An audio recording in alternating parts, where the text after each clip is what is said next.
Hello everyone. A great and grand welcome to All in Grammar with Archana. मेरा ये channel आपके grammar और writing skills के doubts clear करेगा। शुरुआत में तो मैं आपको महाराष्ट्र बोर्ड से रिलेटेड वर्कबुक्स का ग्रामर बताऊंगी। धीरे धीरे हम कॉम्पिटिटिव एग्जाम्स में पूछे जाने वाले ग्रामर को जानेंगे। कुछ ट्रिक्स से हम ग्रामर अच्छे से सीखेंगे, लेकिन उसके पहले आपको सब्सक्राइब करना होगा और नोटिफिकेशन का बेल आइकन दबाना पड़ेगा। तो देर किस बात की, शुरू करें। शुरुआत मैं 7th के जीवनदीप ग्रामर से करूंगी। And why not the first chapter, parts of speech. तो जैसे कि आप जानते हैं, जब आप बहुत छोटे से नन्हे मुन्ने से बच्चे थे तो आपने नाउन के बारे में तो जरूर पढ़ा होगा। नाउन के बाद आपने प्रोनाउन के बारे में पढ़ा होगा, लेकिन आज हम सब के बारे में थोड़ी थोड़ी जानकारी लेने वाले हैं। तो सबसे पहले हम देखेंगे नाउन, उसके बाद pronoun, verb, adjective, adverb, preposition, conjunction और इंटरजेक्शन।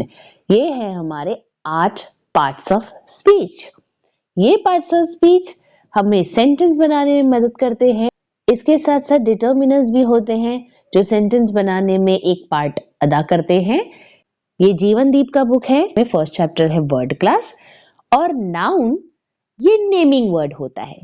किसी भी ऑब्जेक्ट, किसी भी पर्सन या प्लेस या थिंग का कोई नाम होता है तो वो नाम ही होता है नाउन। यहाँ पर देखिए कुछ स्टेटमेंट्स दिए गए हैं।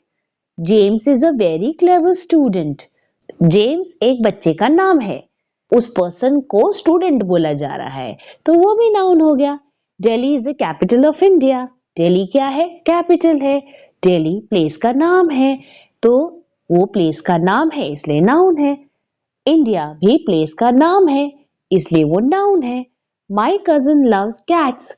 कजिन भी एक रिलेशन है, कैट्स को प्यार करता है तो cat is name of the animal. Pens as well as pencils are used for writing. Pens thing का नाम है, पेंसिल भी एक थिंग का नाम है इसलिए ये भी एक नाउन है। Happiness can not be bought, यानी आप खुशी खरीद नहीं सकते। हैप्पीनेस ये एक इमोशन है और इमोशंस का नाम भी नाउन होता है तो इसलिए हैप्पीनेस भी नाउन है। नेक्स्ट पार्ट स्पीच है pronoun. The pronouns is used in the place of a noun. अगर मैं कहूं Ravi is going to the school, Ravi is playing, Ravi is studying, Ravi is jumping, Ravi is going with his friend, तो बार बार आप रवि का नाम सुन सुन के ओफो कर दोगे, है ना। तो इसलिए हम लोग क्या यूज करते हैं? प्रोनाउंस यूज करते हैं। थोड़ा अनप्लेजेंट सा फील होता है ना बार बार एक ही नाम रिपीट करना, तो हम उसको प्लेजेंट कर देते हैं, थोड़ा चेंज ला देते हैं। The giraffe lives in the forest. The giraffe has a tall neck. इससे अच्छा मैं क्या बोल दूं? It has a tall neck. तो यहाँ पे इट जो है वो जिराफ को रिप्लेस कर रहा है, जिराफ की जगह पे आ रहा है तो इट हो गया pronoun. The newspapers are not on the shelf. तो न्यूज़पेपर्स की जगह पे क्या इस्तेमाल हो रहा है नेक्स्ट पार्ट में? They are in my bag. तो दे किसको रिप्लेस कर रहा है? द न्यूज़पेपर्स को। तो दे हो गया pronoun. The principal said that he was unwell. किसने कहा? प्रिंसिपल ने कहा that he was unwell. He किसको रिप्लेस कर रहा है? The principal को। तो he is pronoun. The beggar was very hungry. He asked for some food. तो he किसको रिप्लेस कर रहा है? The beggar को। तो he is the pronoun. My cousin and I are going to America. I किसे रिप्लेस कर रहा है? मुझे। तो मैं तो एक पर्सन हूं, मैं तो एक नाउन हूं, मेरा नाम तो नाउन में आ गया। आई मेरे नाम को रिप्लेस कर रहा है तो क्या हो गया वो? Pronoun. We are very happy. We किसको रिप्लेस कर रहा है? मेरी कजन और मुझको रिप्लेस कर रहा है तो फिर वी हो गया प्रोनाउन। इसी तरह से हम प्रोनाउंस को देखते हैं कि वो किसी नाउन को रिप्लेस कर रहा है कि नहीं। The verb, it is known as an action word or doing word. अगर हम किसी भी काम को कर रहे हैं, जो भी वर्ड उस काम को रिप्रेजेंट कर रहा है, उसके टेंस को रिप्रेजेंट कर रहा है, तो वो हो जाता है वर्ब। तो वर्ब सिर्फ काम को ही नहीं, वो उसके टाइम को भी रिप्रेजेंट करता है। तो यहाँ पर देखो, the boys are playing cricket. Boys क्या कर रहे हैं? क्रिकेट खेल रहे हैं। तो are playing is a verb. The girls dance gracefully. क्या कर रही हैं गर्ल्स? डांस कर रही हैं, तो डांस वर्ब हो गया। The students were making a project in science. Were making together. साथ में हम लेंगे क्योंकि were एक auxiliary verb है। These exercises are very difficult. यहाँ पे कोई भी चीजें एक्शन नहीं बता रही, लेकिन एटलीस्ट टाइम तो बता रहे हैं। Since are is an auxiliary, it is the verb. My uncle will buy a new car. Will buy क्या कर रहे हैं अंकल? Buy कर रहे हैं। Will buy is a verb. Adjective किसी नाउन और प्रोनाउन के बारे में डिस्क्राइब करता है, उसको एक मीनिंग ऐड करता है। वो नाउन कैसा है, वो नाउन कितना है, उसके ऊपर डिपेंड करता है वो एडजेक्टिव क्या होगा। These girls are very active. कौन सी गर्ल्स? ये गर्ल्स, these girls। तो these डेमोन्स्ट्रेटिव एडजेक्टिव हो जाता है। गर्ल्स कैसी हैं? एक्टिव है। तो गर्ल्स के बारे में डिस्क्राइब कर रहा है। Girls are not lazy. Okay? Girls are active. Manish is a fine singer. Manish कैसा है? एक अच्छा सिंगर है, फाइन सिंगर है। तो यहाँ पर फाइन डिस्क्राइब कर रहा है। She wore a pretty pink dress. So how is the dress? Pretty and pink. Thunder makes a loud sound. कैसा sound? Loud sound. So it is the adjective. These are 4 delicious cakes in the box. Cakes. तो कितने cakes हैं? कैसे cakes हैं? 4। कितने cakes हैं? 4 delicious cakes. स्वादिष्ट। Okay, तो ये एडजेक्टिव हो गया। अब देखते हैं एडवर्ब। अब जैसे एडजेक्टिव नाउन को डिस्क्राइब करता है, वैसे ही एडवर्ब वर्ब को डिस्क्राइब करता है। Okay, it's very simple. The adverb, it modifies a verb, an adjective or another adverb. I have been waiting here for a long time.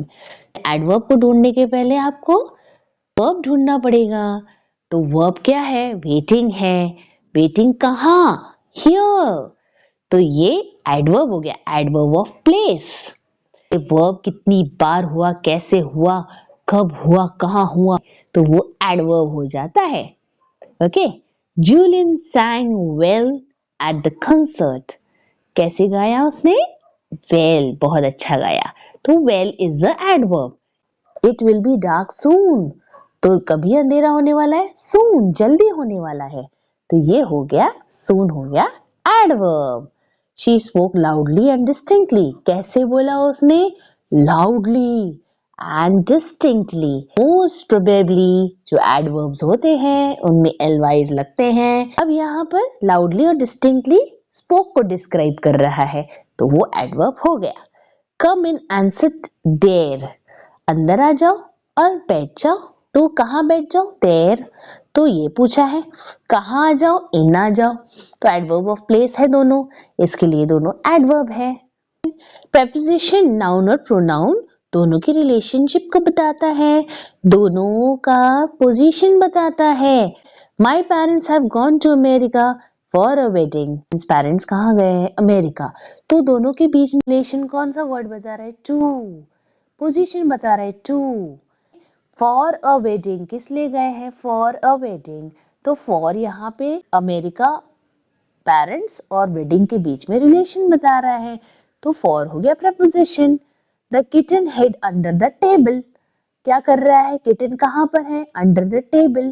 तो उसकी पोजीशन बता रहा है किटन की, इसका मतलब अंडर प्रपोजिशन हो गया। The dog barked at the stranger. Dog ने किस पे बार्क किया? स्ट्रेंजर पे। तो डॉग हो गया नाउन और स्ट्रेंजर हो गया नाउन। दोनों के बीच का रिलेशन कौन बता रहा है? एट। तो एट हो गया preposition. This story has been written by my niece. किसने लिखा है स्टोरी? नीस ने। कौन रिलेशन बता रहा है? बाय। ये बाय प्रपोजिशन हो गया। Last Sunday we went on a picnic to Water Kingdom. On, we और पिकनिक के बीच में रिलेशन बता रहा है, साथ में पोजीशन भी बता रहा है। तो on preposition हो गया, to preposition हो गया, क्योंकि पिकनिक और वाटर किंगडम के बीच में to आ रहा है, दोनों के बीच में रिलेशन बता रहा है, तो फिर ये हो गया preposition।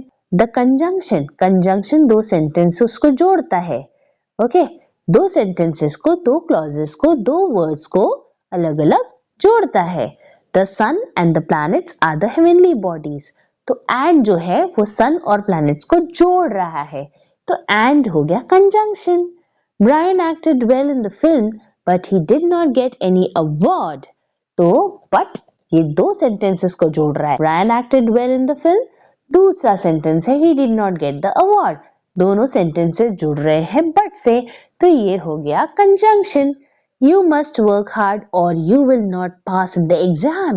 You must work hard एक सेंटेंस हो गया, you will not pass in the exam second sentence हो गया, यहाँ पे और जो है वो दोनों को जोड़ रहा है, तो कंजंक्शन हो गया। Rajiv could not understand the foreigner because he spoke in French. Rajiv could not understand the foreigner एक स्टेटमेंट हो गया, he spoke in French second statement हो गया, because is joining them, so it is the conjunction. Neither does she speak correctly nor does she write well. वो न तो वो ठीक से बोल सकती है न तो वो ठीक से लिख सकती है, तो यहाँ पे neither nor कनेक्शन बता रहे हैं and that is conjunction. Interjection पहचानना बहुत इजी होता है, ये सिर्फ हमारे भावनाओं को बताता है, सडन फीलिंग को बताता है, तो ये इंटरजेक्शन पहचानना बहुत इजी होता है। You just have to see the exclamation mark, oh God what a terrible thing to happen, तो ओ गॉड जो है वो इंटरजेक्शन है। Hurrah we have won the match, hurrah कब यूज करते हो, जब आप बहुत खुश हो। Cheers to you on your wedding anniversary, ये आप जब सेलिब्रेट कर रहे हो तो चीयर्स यूज करते हो। अल्लास द मिनिस्टर इज नो मोर, जो आप दुखी होते हो तो आप अल्लास यूज करते हो। ब्रेवो, किसी की तारीफ करनी है या किसी को एनकरेज करना है तो bravo, you have done well. तो यहाँ पे ये सारे पार्ट्स ऑफ स्पीच आपके सामने आपको मैंने डिस्क्राइब करके दिए हैं। नेक्स्ट लेक्चर में मैं आपको बताऊंगी इसके ऊपर बेस्ड एक्सरसाइजेस, तो ये एक्सरसाइजेस 7th, 8th, 9th और 10th सभी के लिए होंगे। आप इसे देखना बिल्कुल मत भूलना और देखने के पहले आप सब्सक्राइब जरूर करना, शेयर जरूर करना। मिलते हैं, टिल देन बाय बाय।